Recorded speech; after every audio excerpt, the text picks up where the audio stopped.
Now let's get, oh, okay. Now let's get a little bit less personal and more professional. Not just focus on the physicality. Why did we evolve into what we are? Let's go on a time travel together. Let's think that this is 72,000 AD right now. Africa. You're a Homo sapiens sapiens already, and you're 6 hours into a hunt. And you are tracing and tracking down a kudu, which is a large antelope. And you're getting very close to it. You know that the animal is fatiguing and you're getting ready to make the final push. And at this point, after 6 hours tracking it, you know this animal really well. And you're getting closer and closer. And you know that you're going to be able to push yourself to your limits.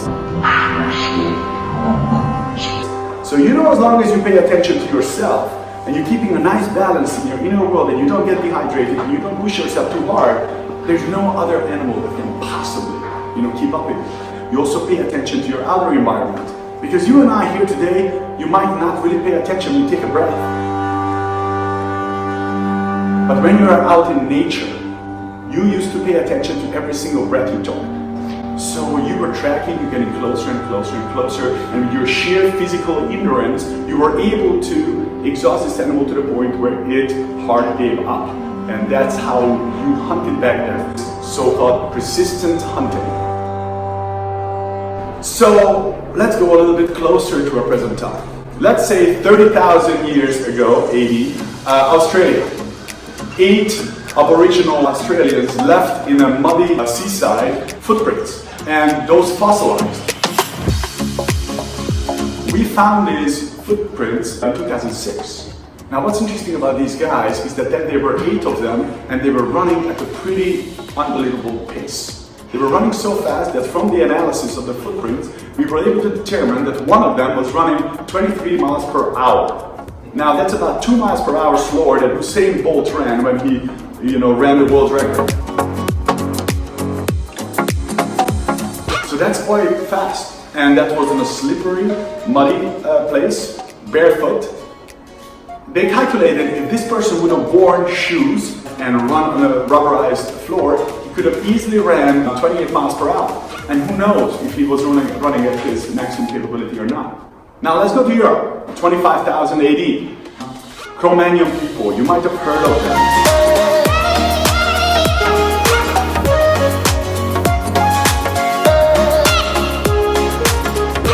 Why are they interesting? They're interesting because they're really the first Europeans, the first European Homo sapiens sapiens. We were able to examine their bones. And what's interesting about the bones, when the ligament attaches to the bone, it creates a bony protrusion. And more force goes through your body, a joint, the protrusion gets larger. So we were able to calculate on every single joint what kind of forces went through those bodies. And what we found was extraordinary. That every single one of those Cro-Magnon people, based on how much force went through their bodies, they could have theoretically beat every single Olympic athlete who won at the Olympics. So the forces that went through their bodies were extraordinary. These people's capabilities was just something that is kind of difficult to comprehend today. All right, so let's come a little bit even closer. Greek times.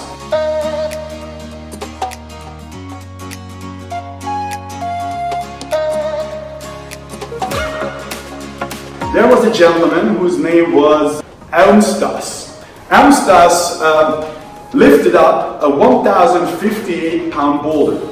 What's interesting about this is that this boulder, till present day, you can find it in a museum. This guy supposedly lifted up this stone up to his hip level.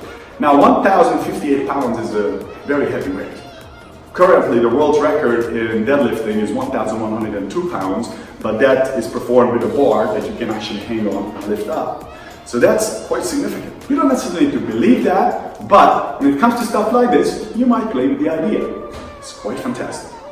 1957, let's come even closer to today. 1957, Jean-Pierre Hollet, an anthropologist, was in Africa doing scientific research, and his camp was attacked by a leopard. Jean-Pierre Hollet ran at the leopard and single-handedly was able to hold off the leopard by using his fist and using his leg, boxing and kicking the leopard away. He couldn't kill the leopard until someone tossed a knife to him.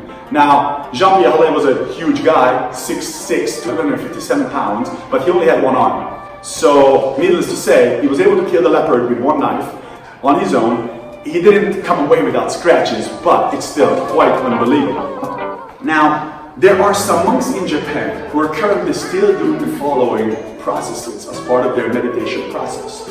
That they are running monks.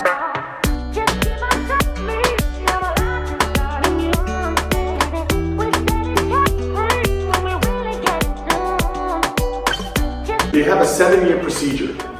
At the beginning of the 7th year, they start with an easy 19-mile run every day for 100 days in a row. 19 miles, that's 30 kilometers.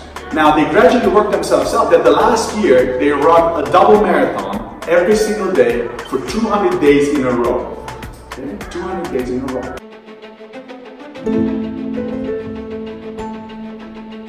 Yes, we humans are amazing, and that seminar is all about that. First, I talked about the physicality, and next time, I'm going to talk about what we can do with our minds.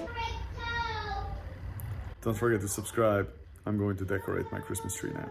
Thank you for watching, guys. Appreciate it always.